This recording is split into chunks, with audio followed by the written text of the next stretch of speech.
Okay, today we're playing a game on Dorado. We are in the Gold SR range, and we'll be playing Mercy the entire way through. And our current team composition is Orisa, Doomfist, Genji, Pharah, Mercy, and Moira.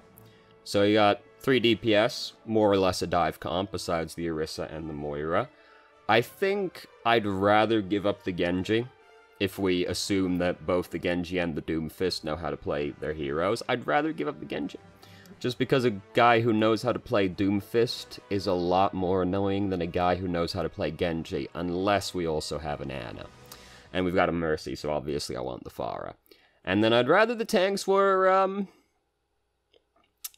D.Va and Winston. I was going to say D.Va and Orisa, but that is definitely not correct.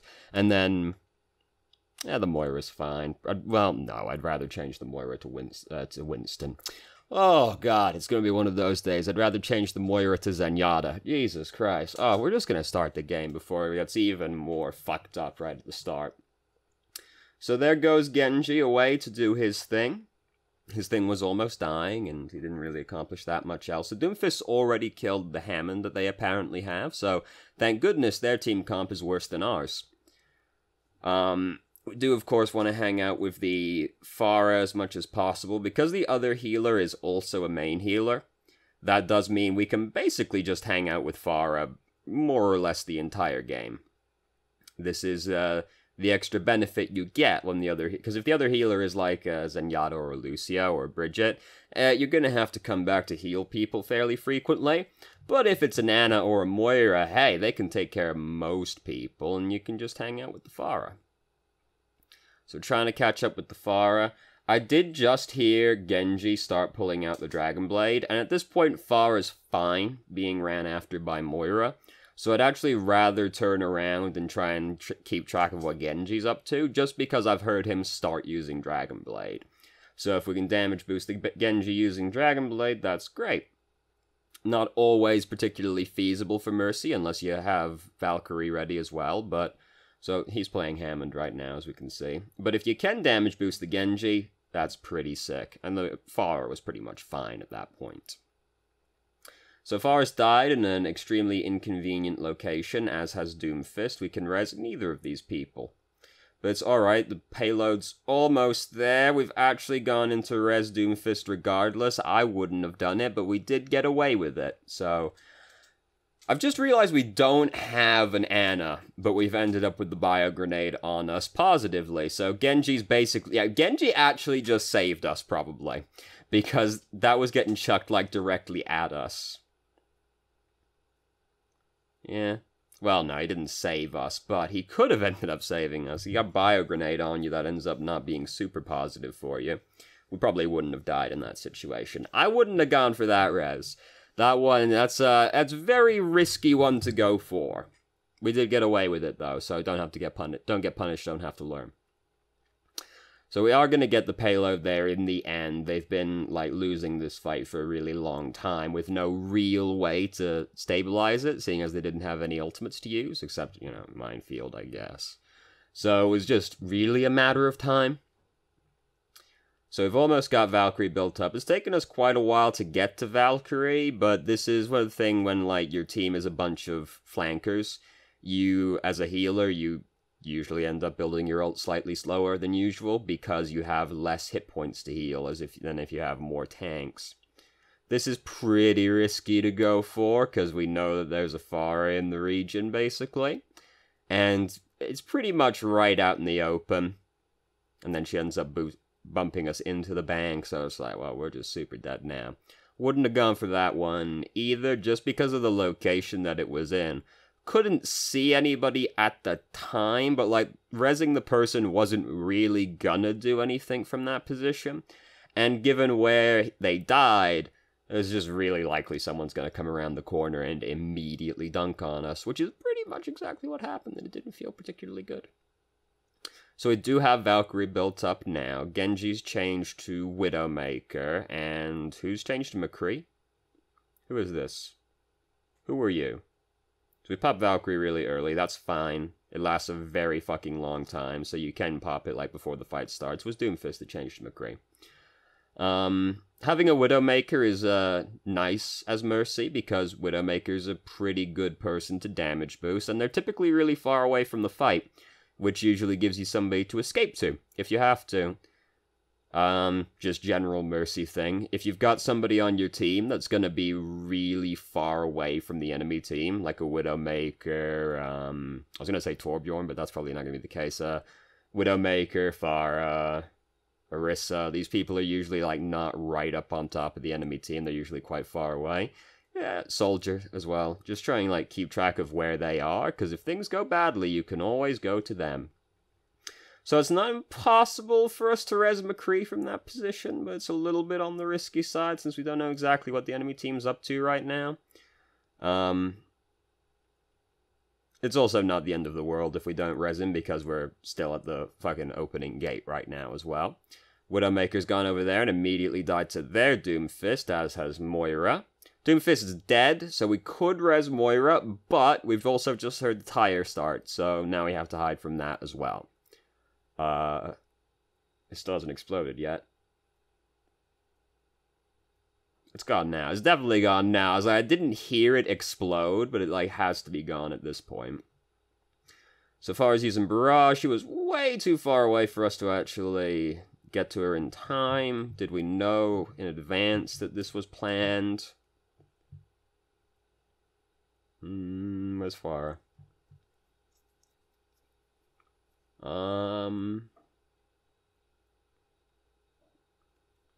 No, we didn't really know in advance. We could be looking around a little bit more productively than this, because we're basically just staring fixedly at, like, that wall. We could be looking around a little bit more proactively to actually see what's going on, and then maybe we learn in advance that Pharah's going to do that. But the position she started using it in, she was probably going to die regardless of our intervention regardless, so... But we could have been looking around a little bit more proactively. Oh god, here comes the minefield. Oh no, the mild inconvenience. So, McCree is also dead now. So we've got Hanzo now. Fantastic news. So we're going to pop Valkyrie now. It's not the greatest time, just because two people on our team aren't back yet. One of them's going to be getting back pretty soon. Yep, there's Pharah over there. But we popped it 4v6, and... it just ends up not really accomplishing very much, because our team wasn't in a position to really do anything until Valkyrie was pretty much already over, or at the very least, like, half over. So I would have rather held on to that one until we were in a better position, at least until it was, like, a closer fight. If we're down, like, one person instead of two people, yeah, there's more likely to get something out of it. Support ultimates are this way in general. The exception to what I'm about to say is Zenyatta, because his ult accomplishes something different to most of other support ultimates. All support ultimates are this way, asides him, though, where you want as many people on your team to benefit from the effect as possible, because it tends to be a team-wide buff, right? Like, if you're playing Mercy and you can damage boost 5 other people, that's sick. If you're playing Mercy and you're only, like, damage boosting or healing 3 other people, that's a lot worse than 5 people. So, it's almost half as worse, in fact. And that's true of all supports, except Zenyatta. Zenyatta is the exception because his ultimate is used to negate enemy ultimates. So you don't really pop Zenyatta's ultimate at the start of the fight, like, hey, I'm going to get everybody healed as much as possible. You're like, he's using Dragon Blade, and I don't want to die. Or, they've used Graviton, and I don't want to die, particularly. All the other support ults, you want as many people as possible to benefit from the effect, because it's a team-wide buff. Orisa's the same way. Her ultimate's a support ultimate as well. Despite being a tank. So with popped Valkyrie, we're not in a great position right now, but we do actually have some forward momentum still, and we're really close to winning the game. So this one I'm more okay with than the last one. We should be just damage boosting the Pharah to try and help her get as many kills as possible while she's using Barrage. I mean, as soon as anybody starts ulting and you're playing Mercy, assuming it's an offensive ultimate, you want to start damage boosting that boy, or healing that boy, depending, as quickly as possible, because, you know, Barrage does a lot of damage. It does even more damage when it's increased by the damage boost, and then maybe the Pharah doesn't die because she kills them fast enough. So now we have to defend. You can probably infer roughly how it goes based off the time left on the video, because, well, you know, it's not a lot of time left. So they have a Pharah as well. Their hamster has just immediately died to Hanzo. Hanzo's died. Where's Hanzo died? That's an inconvenient location. It's not... Actually, we could res him. We could res him from that position because he's actually close enough to the wall that we'd be able to stand just behind it and still be resing him from inside cover. But we're also trying to keep Pharah alive right now, and the currently alive people are more important than the currently dead people. If you can res somebody, fantastic, but if you res somebody and someone else dies because you were resing that person, you didn't really necessarily accomplish that much. Unless you unless the person you traded didn't have their ultimate, but the person you res did have their ultimate, then it's probably worth it. But if you trade one person for the other person, it tends to not be super great. So, we just died. Jumping like that is kind of scary, because, well, that's where the enemy team is. We do go, like, pretty far out of our way to try and heal the diva, and it's a scary place to go to, basically, and then we kind of, like, hover around for a while before actually GAing away. Like, we linger right here when we could just break tether, immediately go to Orisa, and then do some good, just push space, and then shoot right past her and get to safety. But we meander on it a little bit, and that gives time, far time to kill us. I almost said that gives time to fire us, and that doesn't make any sense. It's also just kind of a risky place to go to try and heal that person, because the entire enemy team is, like, right there, and they'd very much be interested in killing Mercy. If somebody is, like, in a risky position, and you're playing a support, particularly Mercy, you're more important than them. So if they're in a position that's, like, not super safe to go to, don't put your own neck out to save them, because you're more important than they are as the support. And if it's somebody mobile like D.Va, they should come back to you, rather than expecting you to go out into the dangerous location to try and heal them. Pharah's not such a big deal, because you can do a lot of shenanigans to make yourself hard to hit, and people are generally bad at shooting people in the sky. People also are never quite sure if they're going to focus the Pharah or the Mercy, so the team tends to split their focus between the two of you. So a bunch of people just got earth-shattered, but Hammond did obligingly bunt a bunch of people back towards safety at the same time. So all that ended up happening was we lost D.Va's mech, which is hardly the end of the world. Hammond tried to kill Moira, but hey, she's quite a mobile lady, so she gets away. But then, oh no, Pharah's killed 2 people. We can't res either of those people. They died in, like, drastically too inconvenient a location. I do wish that Moira's healing was improved when she gets damage boosted, rather than being a flat rate. I don't think that makes any sense. Just because I interpret her right-click as being lifesteal, and if you're doing more damage, the lifesteal should also improve. But no, it's just a base heal, which is very peculiar. I wish that damage-boosting Moira actually made the heal do more. It wouldn't even be, like, that drastic of an increase based off of, like, if it was just a flat % of the damage she dealt, being damage boosted wouldn't even increase it by that much. Unless you started stacking damage boosts on her, you know.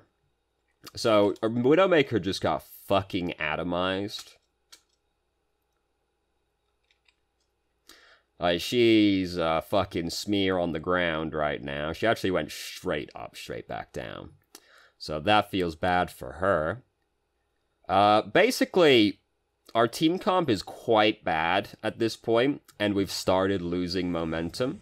So it's been difficult for us to regain momentum, but we've got a couple ultimates now, a couple picks happened, so we've managed to start fending them back off again. This is the thing when you have 3 DPS and your one tank is D.Va, your front line is woefully weak. So Hammond couldn't have staggered himself worse, could he? Your front line is woefully weak at that point, which means if the enemy team starts winning, it's very difficult for you to stop them from winning unless you have ultimates to stop, like, temper their momentum. This is also why, like, it can be an issue if, like, you're defending and one of your DPS is Genji. Genji's a quite low presence hero, so if the enemy team starts, well, unless he's got his ultimate, or the Genji's really fucking good. He's quite a low presence hero, so if you start losing, it's very difficult to slow them down without ultimates, because your front line is just weaker as a result. So, find enough time to use Valkyrie, a bunch of people to heal, and also, we managed to kill Pharah when she started using Barrage, also good. By that point, they probably lost the fight regardless, but still, we killed the Pharah as Mercy, so she's definitely upset about that one, because, I know I would be.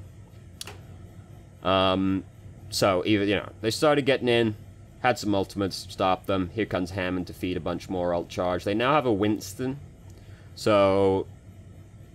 I'm not a fan of that switch as far as their comp goes. It's probably just because they're upset about Widowmaker. We also have Hanzo as well, but Winston isn't that good against Hanzo. Because the Hanzo can kind of kill the Winston with Storm Arrow, and he can just, like, lunge away or, like, climb up a wall, you know, play Hanzo, basically, and that makes it difficult for Winston to kill him. Especially with, like, even the basest amount of assistance.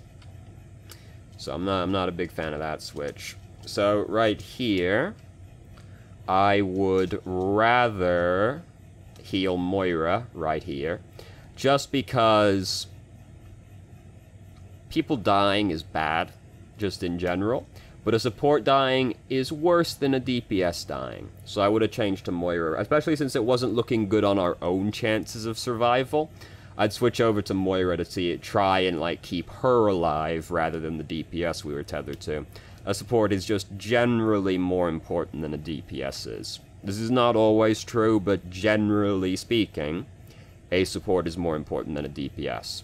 So if you have to choose between a support living and a DPS living, the support living is almost always the correct choice. If the DPS has, like, a really good ultimate, that can be a different case, but usually the support is more important. So they've captured that checkpoint. Not the end of the world, because the third checkpoint is, like, way harder to capture than the second checkpoint on Dorado. But if this keeps happening, it's going to be difficult for that one to work out for us. Once the staggering starts, the staggering is usually difficult to slow. Because, you know...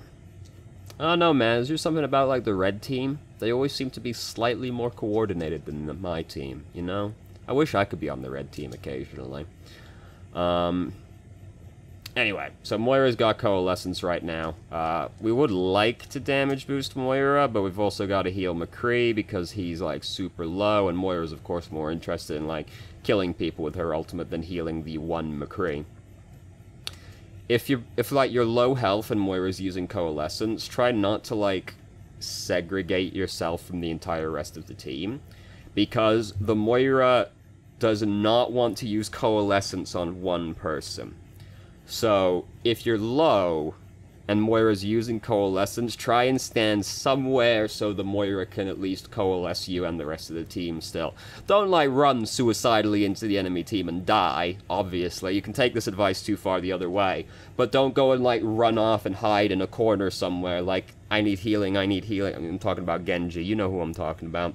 Don't run off in the corner and hide and go, I need healing, I need healing, I need healing, while Moira's using Coalescence, because she doesn't want to come over in the corner and hose you specifically for a while. She wants to be hitting as many people as possible, so try and, like, facilitate that if you're low health while Moira's using Coalescence, because there have been a lot of times where, like, the person could just, like, sit right in front of me because I'm far back, and that would be fine. I'd be able to hit you. But no, they fucking, like, dash 90 miles behind the team, and I'm like, alright, you're getting a half-second douse at best, and that's it. You better hope that regen's good enough. Because you just fucking, like, made this as awkward for me as you possibly could. Just generally, try to make life more convenient for the healers. Life's stressful enough honestly, when your Mercy being ran at by, like, 4 divers. You don't need to make it harder by also running off behind, like, 9 walls while the Mercy's trying to heal you, and then spam I need healing anyway. As if just pushing the X key has this mystical ability of teleporting a Mercy directly next to you. Believe it or not, when you push X, right, when you push I need healing, and you get healed, that didn't just summon a support next to you, right? They didn't just appear on the map. The person actually has to come over to you. This seems like it should be obvious, but I don't know, I've seen some people play, and it might not be as obvious as it seems. So he was using Tac Visor, so we didn't want to have to use the healing beam if he wasn't being focused, because, hey, it makes it easier for him to kill somebody. Hammond's wasting his ultimate and his life right now, and his ultimate and life are already pretty much a general waste as far as it goes, so, hey, might as well double down on that one and be extra useless, right? So, we're halfway towards having Valkyrie. Won't have it for the start of the next fight, but based off of what Hammond just did, their next fight is probably not going to get off to a fantastic start. This person, however, drastically out of position. Continues to be drastically out of position. Is Soldier, not going to get back very quickly, really, from that position. Winston's trying to dive us, but we've done some juking around the high ground with with the McCree here. Now we're just going to sit next to Bastion for a little while. Classic Mercy strategy right there. And they're all basically dead. Is anybody still alive to even touch it? Maybe someone's hiding in a closet somewhere. Oh, did you see the did you see the tumbleweed?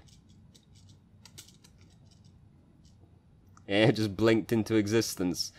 Ah, that's interesting. So I guess it tries to spawn it on like a similar level to McCree, but if there's no ground on that level, gets a little bit weird. So who got it? Oh, it was Hanzo. How startling. Well, he's just having the time of his life over here, isn't he?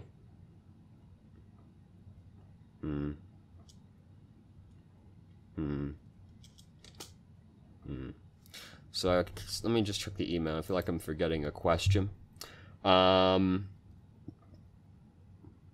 Yes, the question was, any suggestions for a cheap-ish headset? What am I wearing right now? I'm wearing a Panasonic.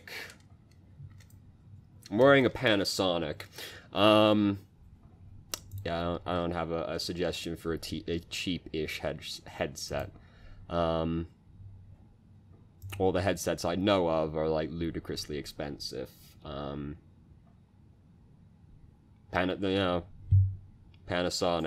There you go. There's that one. No other question. Also, I can't really do the crouch jump yet, but I'm practicing. I can't do the crouch jump either. I don't play Mercy, though, so I wouldn't be able to.